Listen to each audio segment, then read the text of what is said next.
pasaway na Sabrina niya.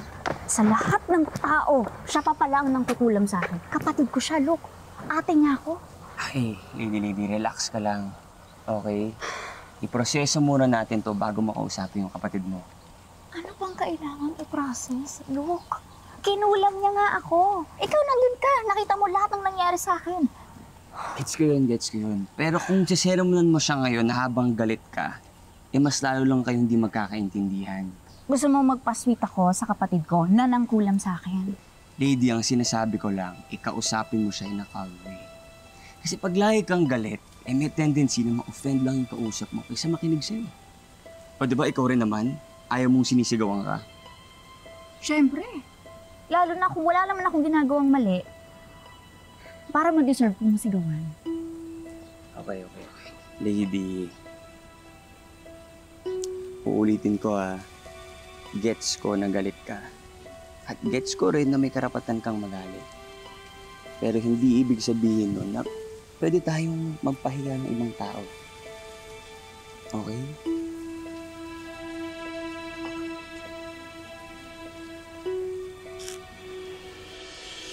Basta kailangan na natin umulis. Galit sa akin si ate, okay? Okay? Sige. Sabrina.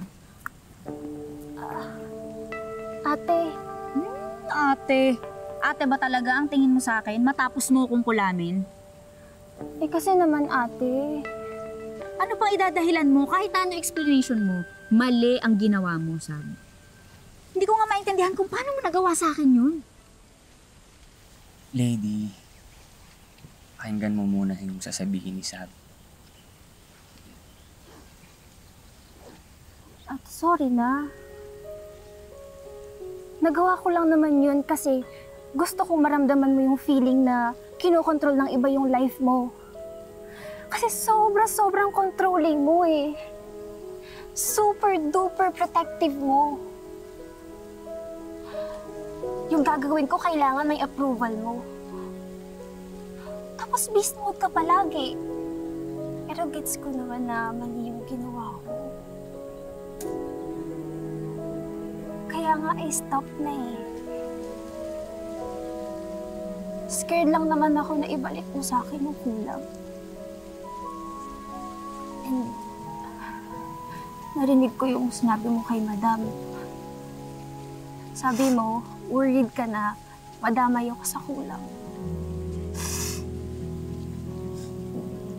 Doon ko na-realize na kahit na protective ka sa akin, ako pa din yung iniisip ko. Kasi mahal mo ko. Kaya, sige ate. Kung gusto mo ibalik pa sa akin yung kulam, okay lang. Go lang, tatanggapin ko. Pasensya ka na. Hindi ko naman alam na ganyan na pala yung nararamdaman mo.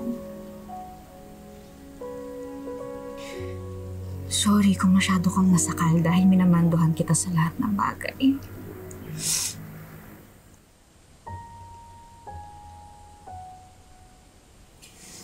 Pero maniwala ka sa akin, ikaw lang naman talaga yung iniisip ko.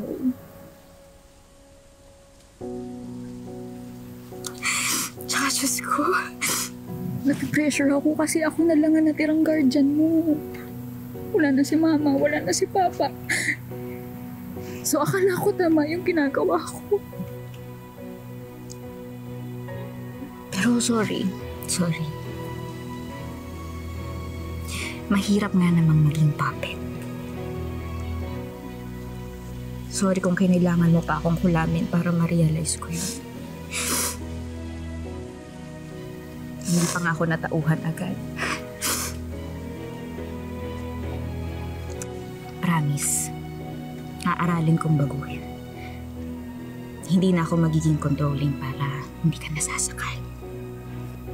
Ako din ate, promise. Hindi na ako magiging pasaway ever.